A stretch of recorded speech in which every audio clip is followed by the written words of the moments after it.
Hello guys, I'm so excited that finally I have just received my new book, The Bible of Bodybuilding. It's a book that consists of 400 pages. You can purchase this book on Amazon, and this book contains my former books, The PDs Used in Sports and the Good, the Bad, and the Ugly, plus the Training, Nutrition, Supplementation, but also including extra features, Q&As about gear, about HRT, but also a quiz regarding supplements, diet, and of course PEDs.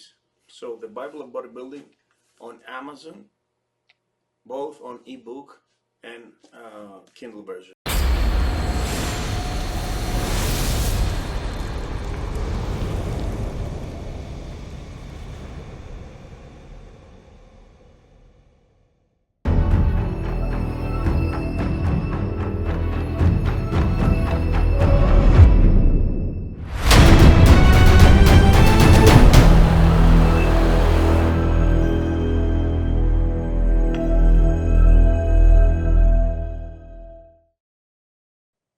Hey everybody, welcome to Ask Dr. Testosterone, brought to you by his book, The Bible of Bodybuilding, available on Amazon.com. While you're on Amazon.com buying books, you should buy my book too, Real Bodybuilding. It's a great book. And now, all the way from Athens, Greece, please welcome Dr. George Touuliatos. Hey, Doc, how are you?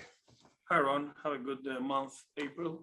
Yeah. And I'm really excited about the text that you mailed me last week about this 5 to 6 pages, the editorial, so it's fantastic because it's really comprehensive, and I will mail 10 pictures. Actually, I did 5 photo shootings between last October and this March, so you're gonna see how the progress that happened through this, through this stage of leaning out. Yeah. So I'm excited to have it on June. By June, yes. This is the June. Thank you for your kindness. Oh, no. I mean, I don't know if everyone knows what we're talking about. The June print magazine, the June issue of Muscular Development, is going to have a feature about Dr. George Touuliatos. It's about time. You've only done, this is almost 160 shows you've done. Yeah. It's been a couple shows. You've answered a couple questions for people too. Yeah, if we did the math on that, couple thousand questions at this point, probably. Yeah. 1,600, let's say. It's a lot. So, and here we're going to add to it again. So here we go. And 40 columns also, 40 columns in the magazine. Eh? Yeah, that's right. 12 issues a year. Yeah, 40 columns. Man, you've pumped out a lot of content. So it's time for your wisdom. What would you recommend for a nighttime non-stimulant appetite suppressant? Also, what would you recommend for a daytime stimulant-based appetite suppressant? I'm drug tested for work, so I believe that may exclude certain stimulants from me. Yeah, so there is something notorious. It's called Hoodia, Hoodia. This was a suppressant since my early years, so 2 decades now. And Hoodia is a suppressant that has no stimulant effect. Okay. Now, if you're talking about stimulants, then it's easy because all the ephedra alkaloids are appetite suppressants, including also the caffeine, the stimulant, when it's combined with ephedrine, super suppressant in your appetite, and this is very helpful during dieting. Yeah. Another thing is, of course, to use a lot of fiber, and you can stabilize your blood glucose by taking chromium. Okay, in this way, you don't have cravings and fluctuations in blood glucose that gives you the urge and the satiety to eat something hyperglycemic that will release the insulin and lead to fat storage, Yeah, because I mean, for many years, doctors used to prescribe amphetamines to people trying to Yeah, they were very super, dangerous for the heart, Yeah, it's opposed to the Onassis daughter died of amphetamine. She was all her life obese. She was giving struggle, with obesity, drinking Coca-Cola, and eating burgers, and then taking amphetamines. And, they stress the heart. Amphetamines are abused by cops, by students, by nurses, by doctors, even by lawyers. So if you have already atherosclerosis, let's say, or hypertension, you may die, Wow. Yeah. Yeah, they were huge in sports like baseball. And they kill your appetite like cocaine, you don't starve anymore. Yeah. I mean, when I used to use ecstasy, a party drug, which has amphetamine in it, I would go 12 hours, 16 hours without eating. And I wasn't hungry at all, at all. I could lose 10 pounds in that amount of time back in those days. Scary to think now. Okay. Next one is, hello, doctor. Is it true that taking T3 together with clenbuterol can help slow down receptor regulation and increase the potency of the clen, enabling taking clen in a lower dose and for a longer period of time? For example, 40 micrograms of clen and 20 micrograms T3 for 8 to 12 weeks. It's a fact that triiodothyronine is a perfect stack with clenbuterol hydrochloride, and they will have a synergistic effect in beta oxidation. But I guess this guy has a misconception about the ketotifen or xanthine that upregulates the receptors of the beta-2 receptors of clenbuterol with T3. So if you want to upregulate the receptors, in case you have the receptors are saturated, they usually use xanthine or ketotifen. But it's another thing, the combo of T3 to clenbuterol. It's way superior than the ECA stack, for instance. Okay, and another thing is that clenbuterol and T3, they don't work pre-workout. They are throughout the whole day, you know. So prolonged fat burning, but the effect, the caffeine, they work pre-workout with thermogenesis, and they have a smaller half-life, but they increase the intensity. Okay, now with clenbuterol and T3, you have stimulation of basal metabolic rate throughout the day, you know. So it's another thing, but it's the perfect stuff, of course, to use T3 and clen.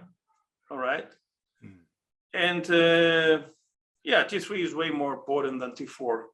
Okay, so can you get away with using less clenbuterol? That was the original question? Well, I'm not a fan of super high doses of clenbuterol, even though I've reached 120 in my youth. You know, it was a stupid thing because it messes up with your heart. There are some references that they can kill myocardiocytes. It stalks to the myocardium. You know, of course, increased blood pressure will lead to thickening of the left ventricle, leading to left ventricular hypertrophy. You know, another thing is the vasoconstriction. Another thing is the severe headache, perhaps increasing heart rate in the blood pressure as well. So I would say 40 micrograms, 20 twice a day.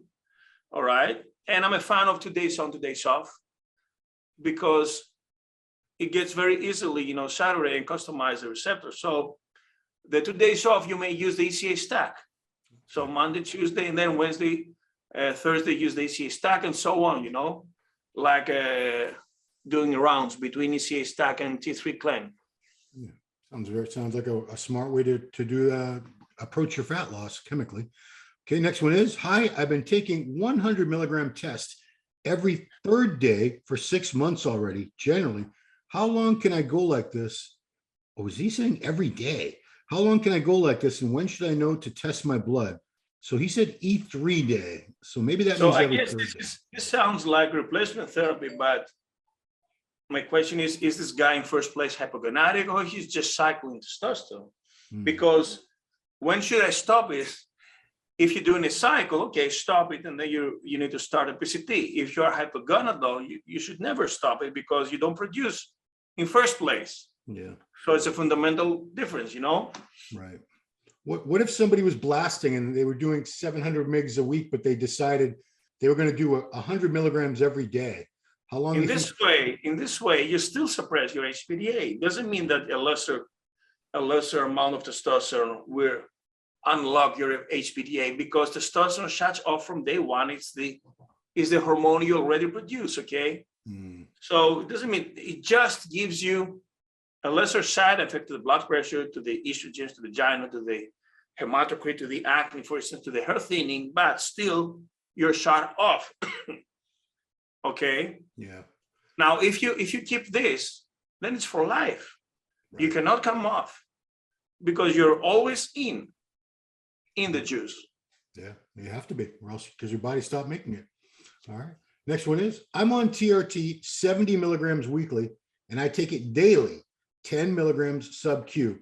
It's a very small amount, but I'm still getting elevated blood pressure and high resting heart rate since I started. It's been about 3 months now. I'm also getting a very red face and anxiety from it.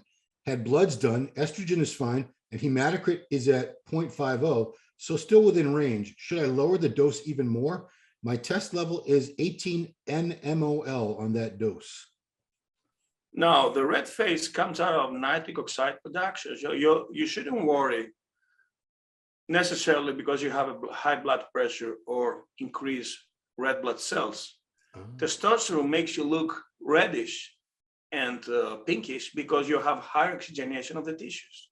And actually you have this color of you don't have this pale color of the dead.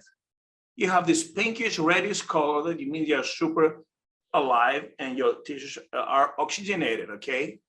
Besides, testosterone induces nitric oxide. That's why it gives you perfect vascularity in your arms and in your penis, because it improves erection through NO production. The same happens to the face. Wow. You know? Now, if your blood pressure is elevated, then you should use something to lower it. Of course, cut off the salt, the sodium. Okay. Yeah. And 50 hematocrit is nothing to worry about. This is normal for a guy. Okay. Yeah, you cleared that up. I always thought a red face meant high blood pressure, always. So now I know better. Thank you, doctor. Okay. Next one is, do you think taking collagen type 1 really works? And do you think BPC 157 works for repairing tendinitis? Now, collagen works well with vitamin C and hyaluronic acid because a perfect stack for absorption. And for BPC is not for tendinitis. For tendinitis, you should use either cortisone or non-steroid inflammatory drugs, but BPC is for regeneration of the connective tissue. You know, if you tear a muscle, if you tear a tendon, it provides, anaphylaxis and resynthesis of the connective tissue fibers. Oh, wow. So it really does help healing. Absolutely, for recuperation. Listen, last fall, as I was posing, I felt something like a muscle spasm, you know. I tried to stretch it, but it didn't help. When I went home, it was swollen my breast. So I guess a few muscle fibers were torn. I started using the very next day BPC oral in high dose. And I'm telling you, in 10 days, it was gone. Oh, wow. But of course, I injected a little bit of GH locally. It was really painful with insulin needle. Of course, I applied non-steroid inflammatory cream and some serapeptase, which is a compound that clears out all the edema, you know, and applied some ice over here. Man, I'll send you some pictures where it was swollen like I was having a good pump, but it was gone after a week. And actually I couldn't train for 1 week in chest, you know? Oh, that's not long, 1 week. So it was healed along with the BPC, but I was taking 1.5 grams a day, milligrams. So you can take BPC. I was taking 3 times a dose, yeah. Orally, you can take that. Orally, yeah. Listen, obviously it's injectable, but this pharmacist is able to do it orally, okay? Oh, wow. Of course, it's refrigerated, you know? But I've seen some sites on the internet, and there's some good, critics about the oral version. Right. Yeah. I mean, I didn't even know it was available in an oral version. That's the first I've heard of it. I learned something every week from you, doctor. Here we go. I got an injection of corticoid in my hip for ankylosing spondylitis with all the associated medications. The lockdowns kill me. I want to recover quicker to build muscle for the hip. Now I can walk. I started directly swimming and fitness again with 250 milligrams testosterone and 100 milligrams DECA per week. Steroid beginner, 35 years old. What would you recommend in my situation and to improve this cycle beginning to end? So this guy uses 250 test and 50 of DECA after his hip replacement. 100 DECA, yeah. Yes. Did he have a hip replacement? And he asks what? Yeah, he wants to know. So he's coming back from. Actually, he got an injection of corticoid in his hip. He didn't get any. He didn't get a replacement. So he just wants to recover to build quickly, but I don't know what he's recovering from. Ankylosing spondylitis. Do you know what that is? Ankylosing. This is in the vertebra, but his problem was in the hip joint. Yeah. So I guess he wants to know about his cycle. Should he do anything differently for his cycle to get back into good shape, I guess? That's what it sounds like. So he's on 250 test already and 100 milligrams DECA per week. Yeah, I guess he should apply 1 milligram of anastrozole, let's say at least, or perhaps 2 milligrams twice weekly, you know? Yeah. So 1 and 1, you know, in order to control a little bit the estrogens, the aromatization. Yeah. Okay. But this is a classic cycle to use in order to recover. Okay. We haven't had a trend question since last week, so we get them every week. Here's a good one, though. A friend of mine has taken Tren and Ante for almost 5 weeks. He said he'd taken 9 shots on advice from a pro bodybuilder. The guy left after giving him 9 shots and hasn't heard from him since. He hasn't done any PCT and at the moment has an issue with erectile dysfunction. What should he take in order to rectify this issue? And how long should he do PCT if he has to? Well, first of all, we should use Trenbolone along with double dose of testosterone. Now that he used only Trenbolone, he has, of course, suppression. He should estimate the half-life of the Trenbolone was acetate or enanthate, and then wait at least for 1 week. And then to start HEG, a couple of shots, you know, with a low dose, and then use for a couple of weeks, then the serums and low dose as well, and then wait. He can also apply some zinc at night, some D3 in the morning, some D-aspartic acid, some tribulus, some maca, you know, all these herbs. Train intensively for a brief period of time, sleep from 11 to 7, eat cholesterol, and then evaluate by labs his testosterone, you know, HPDA, and see, but never do this mistake again. Just apply only a steroid without the testosterone. Wow, pro bodybuilder told him to do it. I wonder who this pro bodybuilder was. So there's about 10,000 pro bodybuilders now, so it could have been anybody. So many? I thought there were 100 only. When I started following bodybuilding, the open class. Oh, and even in the open class, there's got to be I bet there's 1,000 pros now. Really, eh? Oh yeah, around the world, sure. Yeah, I mean, think about Amateur Olympia, Arnold Amateur, all the shows in the US you can turn pro at. I guess back in 2000 it was so hard to get it that there was I think in Muscle Mag International, it was the ranking every month. And you could see the first 100. Yeah. Remember? Yeah. Yeah. Right. So we knew that we have 100 pros, but it was super hard to get it through the universe, you know, the Mr. Amateur universe, you know? Yeah. Most times, you know, even in America back then, only a few people turn pro every year. And over in Europe, like winning Mr. Greece or Mr. Germany, that wasn't enough.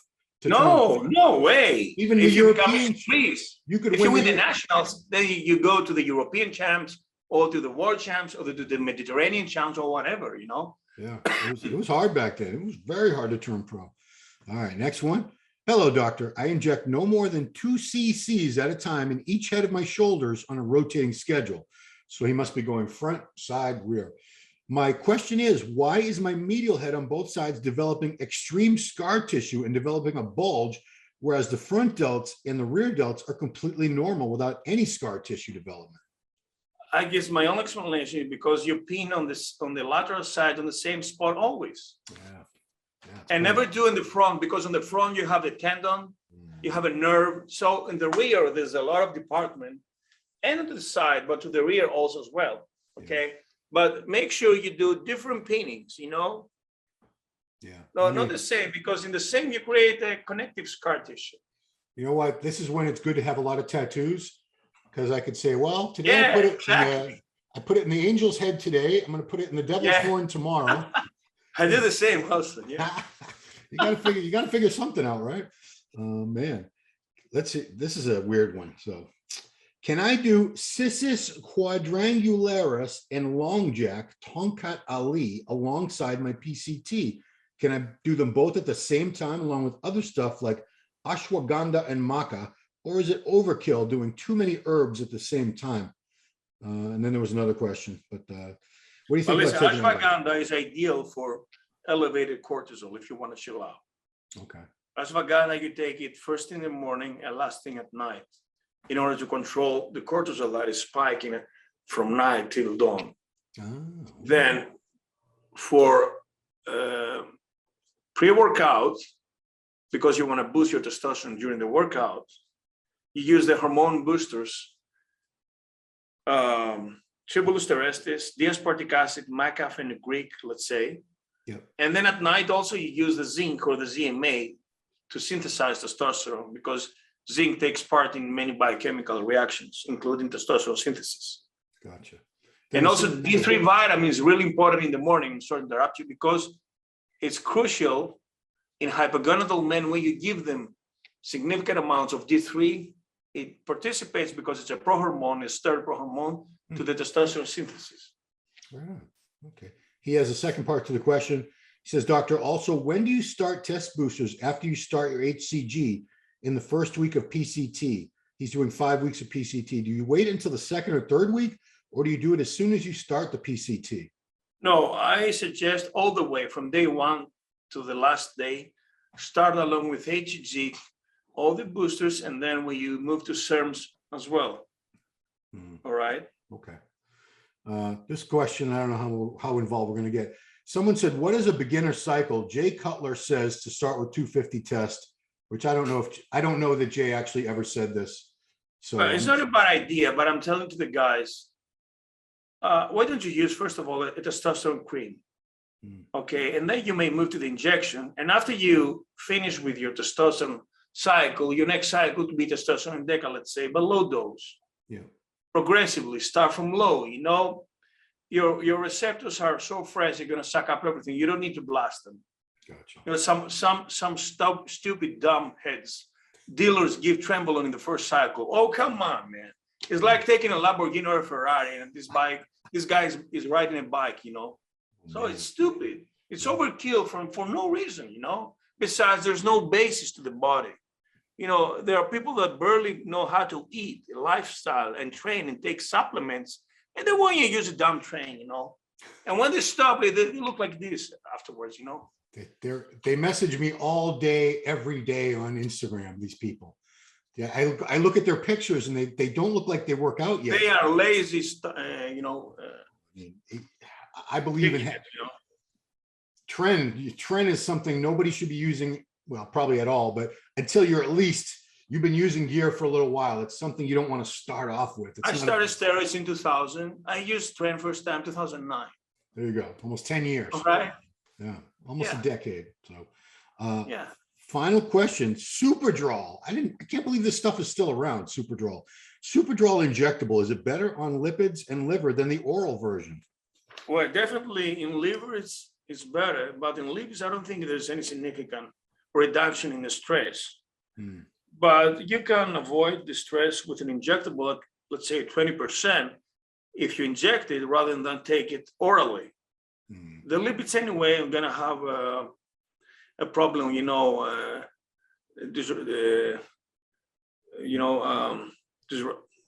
reduction in the HDL, elevation in the LDL, but taking something orally will stress, unless you take it sublingually, as I've said, you know, that will pass like it's been injectable to the bloodstream. Superdrol had a horrible reputation for liver damage back in the day. It was underground, of course, and was mix of three things, I guess, huh? Well, first they sold it on the over the counter, but that, you know, that didn't last long, and then it was underground for. I guess you can still find it. People are still making it. Yeah, it's made of three steroids, I guess, huh? Yeah, I've never seen it. I've never tried it, but I mean, people raved about. Wrong. There are no secrets to that. Come on. No, I know. I mean, I never used to go on the basic stuff, you know. It's all steroids, guys. It's all steroids. There's no magical steroid. Yeah, magic diet, magic lift, magic supplements, magic gear. Oh, come on. And they don't know how to squat, man. Yeah, well, that's true. All right, well, Doctor, thank you. You've done another great show, man, and looking forward to, guys, June issue of Muscular Development. It's going to be a great feature on the doctor. So I'm waiting to see the pictures that you picked out, because it's hard to narrow down pictures from photo shoots. I ought to know. I've had to do it myself, because you're like, I like this one, I don't like that one. It's a process. Anyway, guys, if you have questions for the next show, please leave them in the comments below. Please like the video. Please share the video. Subscribe to the channel. Hit that notification bell. And that's it. Thanks again for watching. And we're looking forward to bring Monica Brown in the show. Oh, I didn't want to say anything until that's all locked up, all locked in and scheduled. But we're working on getting Monica Brandt on the show soon, guys. But I wanted that to be a surprise. But that's okay. All right, guys. We will see you next week right here on Ask Dr. Testosterone.